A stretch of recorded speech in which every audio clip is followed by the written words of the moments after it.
Just waiting for a couple more people to join our webinar.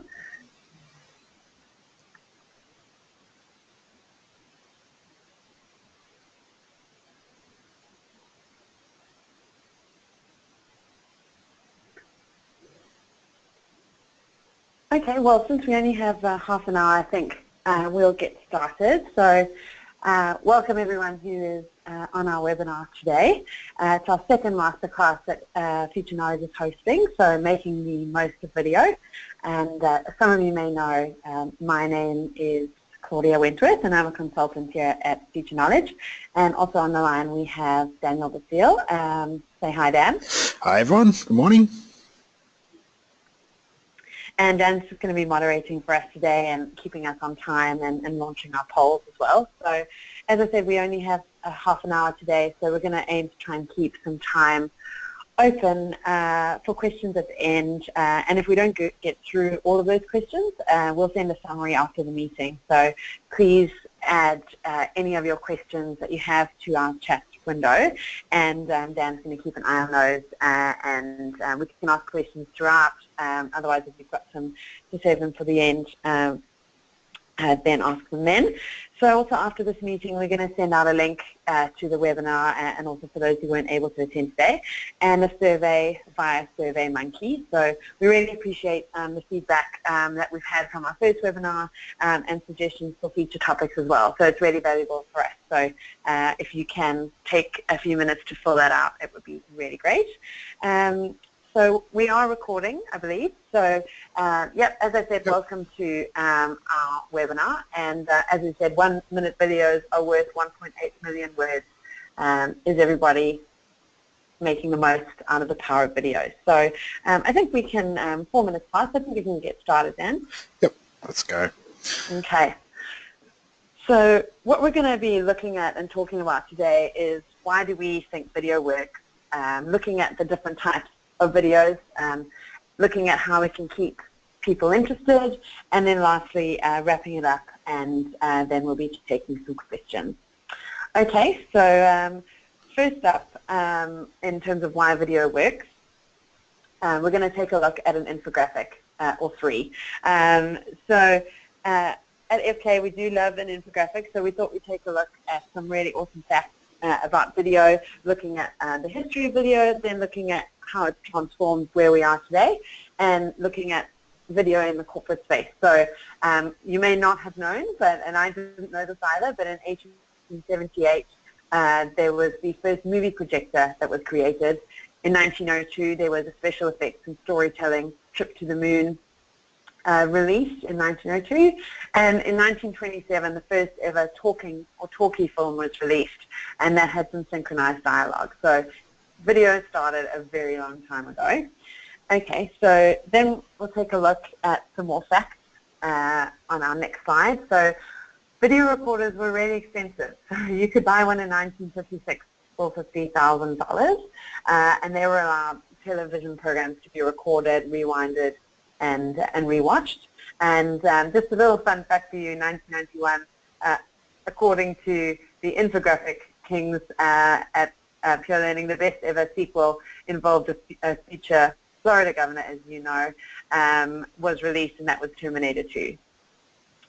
So taking a look at how has video actually transformed where we are today. So this is something that kind of blew our minds a little bit as well. So 1.2 billion online videos are watched every day. I don't even think I can get my head around that number. And the first video was only uploaded to YouTube in 2005. So a pretty crazy last sort of 11 years. 50% of all mobile traffic is video, and that's going to be 70% by 2021. So also a huge number. And mobile users are 3 times more likely to view a video compared to using other platforms, which is interesting. And 90% of information through a video, and that's visual. So we really take all of that in. And 60,000 times is sort of the video is processed faster than text. So looking at something is processing so much faster, which is quite incredible, and we'll talk about that a little bit further on in the presentation. So then looking at how is video more prominent in our corporate space.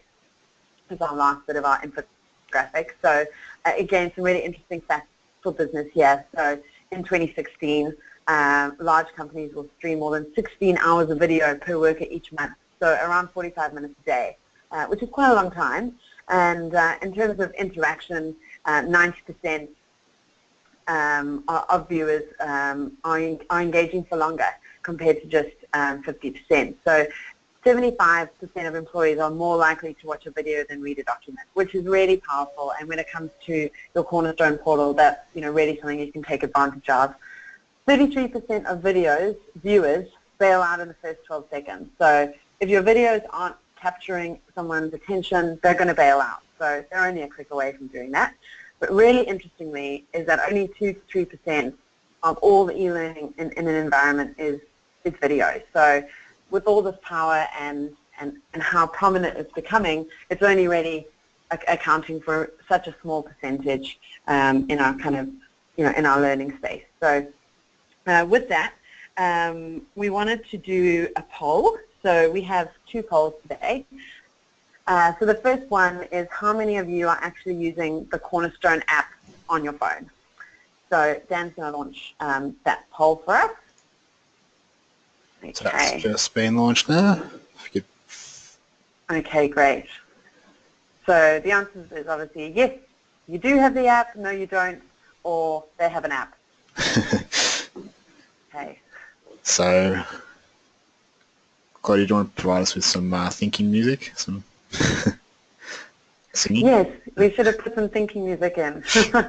So we'll give you an... cool. Have we got some answers coming through? Yeah, we've got answers coming through. Just give it another 10 seconds to fill that out. Okay.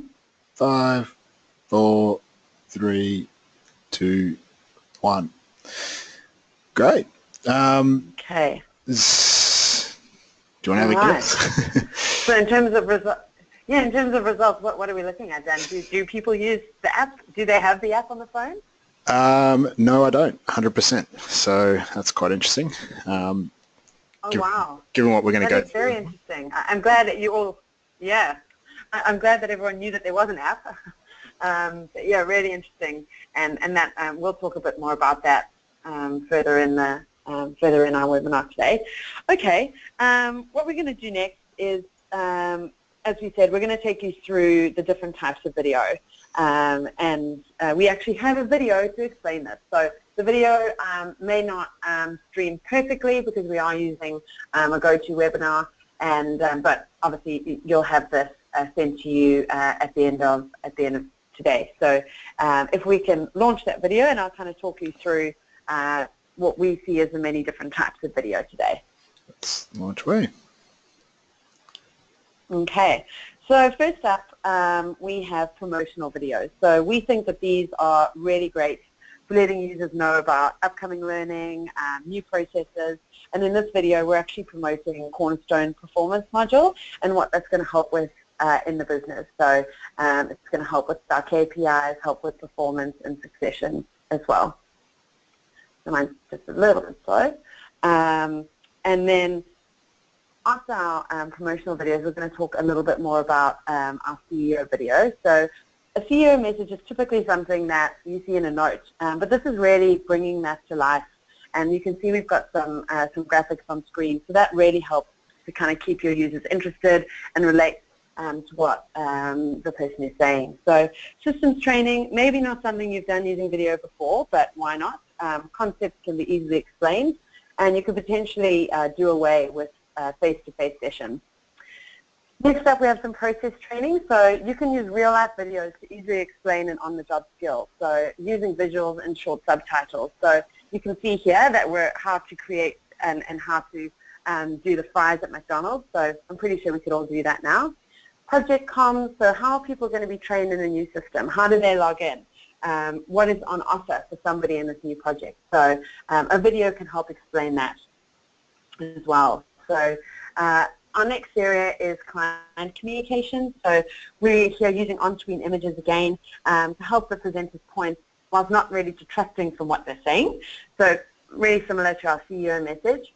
Hype videos, so getting people excited about something, a change that's coming, and a sneak peek as to what they can expect from your new project. Next up, we have some internal marketing. So what's new for your business? We have a video here explaining a new way to record expenses, and that it's kind of a 1, 2, 3 process. And we just wanted to make sure that everyone internally knows what's going on. And that is our favorite, which is user-generated content. So it's real, it's relatable, anybody can do it. And here we're welcoming new team members to our organization in these 2 videos. Next up, we have screencasts. So taking users through step-by-step how to ask in a system, for example. So what's really great is no SCORM course is required. So, you know, definitely something that you can load up in your Cornerstone portal. So process explainer videos also like a firm favorite of ours, and taking complex concepts and changes and really making those really easy to follow.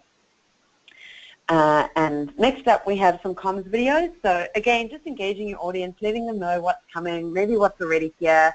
Here we're talking about performance and how the conversation has changed and how there's, you know, for everyone in the organization. Then we have some educational videos. So I'm sure you've looked up a recipe on YouTube or looking at like a how-to video. So videos can be really educational and really, really useful. And next up, we have some marketing videos. So again, letting your audience know this is what we did. Did you know that this is here? We use procurement systems, and just really kind of marketing what you've got out, what you're doing out to your audience.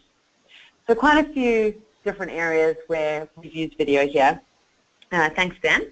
And so what we want to look at now is why were those videos awesome? So I know we only gave you kind of a tiny snippet into each one, but we've kind of gone through what we think makes videos great and awesome, and we kind of noted that down. So first up, in terms of why a video was awesome, is that it was straightforward. So this was our drop-in lab video, our project comms, so our users knew right away what was being offered and how they could find out a little bit more about what was happening.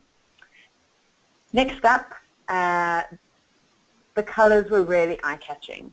So they looked great, the images were good, and we kind of kept our eye on that juggling man, and we were just trying to see where he was going to next. So you know, eye-catching colors again is something that's really, really important.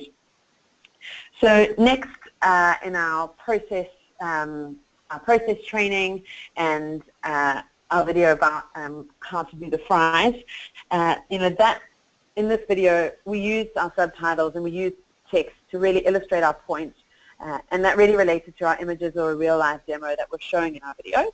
So we think that that really helped to explain what was going on the screen. So instead of using a long process document that could be misinterpreted, why don't we just use a video? Yeah, it's again, I'll just jump in here quickly. Claudia, just with the text in videos, it's really good for those people who don't want to talk over the video and don't like the sound of their own voice. So you can use subtitles to explain what's happening in the video processes, especially useful when you're doing screencasts, which we'll capture a little bit later. But yeah, definitely really powerful and really easy to do yourself as well. Cool. So yeah, and in the screen, you know, we're showing a really practical on-the-job skill. So it was a really good way of demonstrating that. Cool, thanks for that. So our next reason why we thought our videos were awesome is that they were fun. So, well, we think that they were. So we hope that you had a smile on your face while you were watching them. This video is interactive. It related to what our speaker, Matt Smith, is saying, and we don't think that it was dull or boring. And yeah, you know, keeping a video fun is going to keep someone engaged. I mean, you know, one of our facts sort of really early on was that 33% of video viewers are going to bail out in the first 12 seconds. So if we're keeping it fun, we're keeping them engaged. So, you know, certainly something that we want to make sure our videos have an element of. Okay, so the next reason why we thought our videos were awesome is because there was a clear message. So we can't really kind of emphasize this one enough. Videos really need to convey the message and not confuse our viewers. So they need to really go away and know exactly what points you wanted to get across. They're only one click away from losing interest in what they have on screen, and especially if they're viewing something on a mobile device. You know, anything could kind of break their attention. Okay, so next up, our videos were simple. So we think that a clever use of graphics and only using a few keywords, and your viewer's going to have a gist of what you're saying.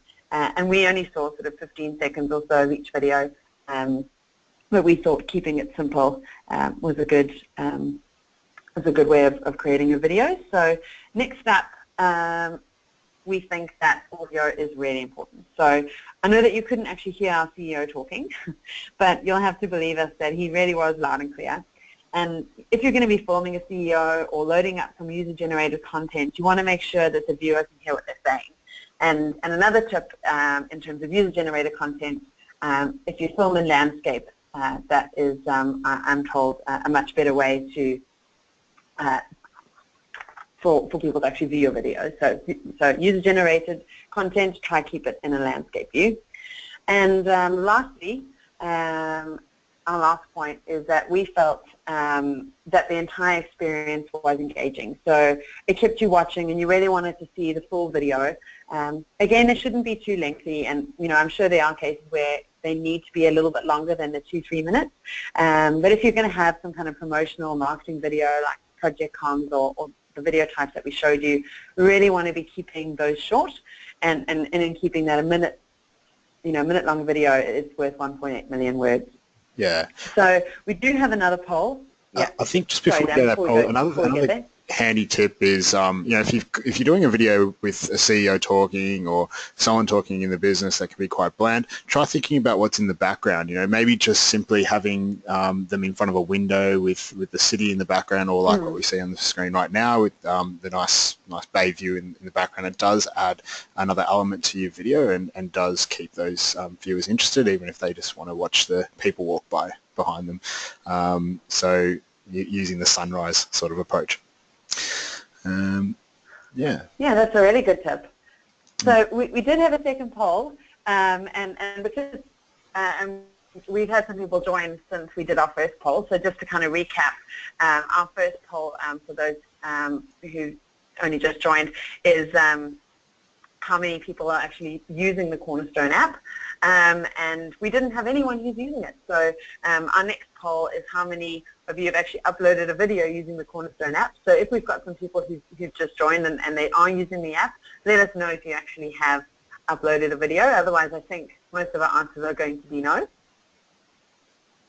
Okay, so we've got some answers coming through. We'll just give you a little bit longer. Okay. So 10 seconds.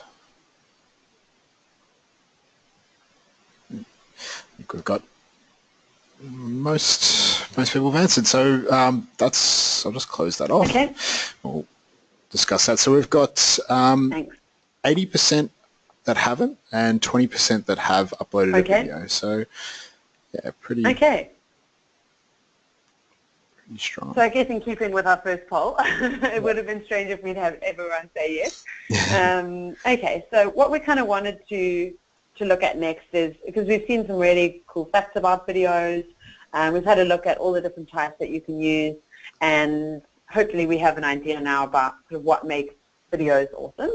We wanted to take a look at what we think are 5 ways of engaging employees using video, and particularly within your Cornerstone portal. So to kick it off, the first area where we think you can really make a difference is the marketing on your welcome page. So what we have here is our starters portal, and your welcome page is really, this is kind of the first opportunity you have to grab your user's attention. So it needs to be fresh, and it needs to be interesting. So in our example, we're promoting a new course on why you should use e-learning, and we've included a link in a button there so that users can quickly access that learning without having to search for it through the browse for training or through the global search. And they do actually have a preview of that video in just one click. So the video is going to actually play on screen, and if that's short, then it's going to pique their interest, and they're going to want to go and see exactly what our course is all about. So the next, I think you can use videos, and I'm sure a lot of you are, is within an onboarding curriculum. So I'm sure many of you have something similar to what we have on screen here in our Stratus portal, but videos shouldn't be forgotten when you're introducing your employees to your organization. So as we showed earlier, a CEO message, wouldn't that be really great if we had a video from the CEO rather than a note or some instruction for someone to read? Maybe a video explaining the layout of your office. So as you can see here, we've got a virtual tour, or maybe a quick explainer video on how to use the new Cornerstone portal. So having that kind of stuff, we feel is going to bring more of an impact within your curriculums than, just having people read. And as we said from our infographic that, it's 60,000 times more and that's how much more visual information is processed faster than text. So, and 90% of information delivered to us is visual. So really good. Next up, we have a social learning community. So this relates to using the Connect module, which some of you may already be using within your Cornerstone portal. So a learning community is really going to enable the administrator to load up videos as learning within that community. So the video also allows for commentary and sort of in line, and you can collaborate while you're watching the video. So an instructor who's moderating that community can respond to queries sort of at that very second that you have a question. And this is something that I've actually used in videos at Cornerstone themselves have demonstrated. So I thought it was a really great way to kind of collaborate and get answers back sort of at that very point in the video where you had a query. So a really good way to use video. Next up is our favorite, which is user-generated content. So this, as you know, could be absolutely anything. So a how-to video, possibly a keynote speaker at a conference or workshop presentation. The videos can be reviewed by an administrator and then be made available in the course catalog. So they can then have the correct topics assigned, availability, and all the general info. So you can see here on the left, we've got a mobile phone where we're actually using the app. So this is what that looks like for those of you who aren't using the app. We can record a new video or choose from your library. When you upload that, the learning administrator now has a new tab in their video admin to review any pending videos. So they can then obviously view the video and make sure that it's appropriate for the audience, and then make it available for people to watch. That kind of leads us into our next area, which is video-based learning. So we spoke a lot about using short videos, but equally setting up explainer videos and process-based task videos and screencasts are really, really useful. And these can be tracked in someone's training record. They can be reported on. And again, back to our infographic, mobile users are 3 times more likely to view a video. So if you've got something, if you've got learning and you've made it available on the mobile device, they're 3 times more likely to watch that video. Yeah, and that's something to keep in mind as a little tip as well. When you do upload video as a learning object, don't forget to go into the course catalog and make it available to mobile. With any of your learning objects, make it available to mobile, or else they won't be able to see it, won't be able to launch it on their mobile device. The other thing is the register upon approval. For now, it's a good idea to have that tick. Just makes the process a little bit faster. It doesn't mean that the employee has to then go to the web-based version and basically launch it from there before viewing on their mobile, which kind of just slows it all down for no reason. So that's just a little hot tip. Yeah, that's a really good tip, and I've often seen people forget to enable that on mobile. So yeah, thanks for bringing that up, Dan. Really good. So those are kind of our 5 key areas, and before we take some questions, because I believe that we do have a couple, we just really wanted to call out sort of 5 takeaways that we think that you need to keep in mind when it comes to videos. So again, as we've kind of mentioned a few times, short videos are going to keep employees engaged. Videos can explain complicated concepts. So we saw with the on-the-job skill of how to do the fries, that video easily explained the process. And videos don't always have to be trackable. So I think we demonstrated that, showing the different types of videos, a lot of it in terms of marketing, hype, just comms and letting people know what's going on. Also, don't overlook the power of video as a learning tool. So as you can see, we've used that in our Cornerstone portal. And I think it was also mentioned at the Converge conference as well. So don't forget about the video learning object in your portal. And lastly, you can do it yourself. So again, back to the user-generated content, it is really something that you can put the power into your learning. You can kind of bring the content to you. And sort of ultimately, your technology is worthless if nobody is using it. So that's one of our catchphrases here at FK. So I think that hopefully we've gone sort of a way to establish that video is a proven way of engaging your employees. So, similarly to how, I guess, we're all exposed to so much streaming and video every single day. And, really what we need to do is try and harness that and help your learners and users sort of get the best that they can out of Cornerstone. And, just trying to keep that content and the engagement really fresh and innovative. So hopefully we've given you some ideas on how to do that. So before we close off, we do have a couple minutes left. So Dan, do you have any questions from I've got viewers today? I do. So thanks, Dean. Honey was a Californian governor. Yep, someone's getting fired for that one. Thanks for that. Yeah, so that's I've got a question here.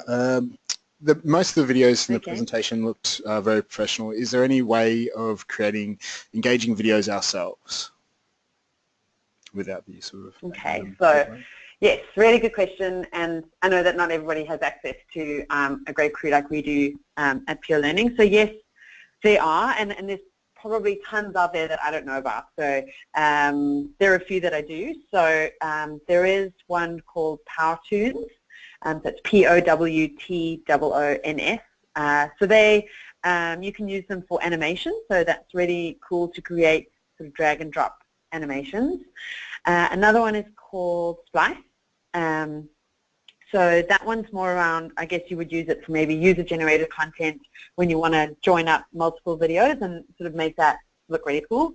And another one that I personally use is TinyTake. So that's part of Mango Apps, which we use at FK as well. So it's screen capture software, and that can be more sort of instructional screencast type stuff. But, I'm sure there are lots of apps and things out there. Those are just three that I know about. Great. Well, I think that's taken us right to 11:30 on the dot. Right. Okay. All right. We can. If there's one more question, I can answer it. Otherwise, we'll let everyone go. Yes, actually, just any size limitations in Cornerstone for video? Yes, there is. So if you're using the video learning object, so don't use the material, use the video. The limit for that is 500 megabytes. That was a quick one. Plenty of space. There you go. Okay. All right. Well, as Dan said, we've come to 11:30, so thanks for keeping me on time. So thanks to everybody who joined today. And as I mentioned, our webinar was recorded, and we really appreciate you completing our short survey after this so that we can make sure that our sessions are enjoyable and worthwhile attending. And if you've got any future topics as well, please include those. So thanks very much. Thanks. Bye. And I think we've got, thanks.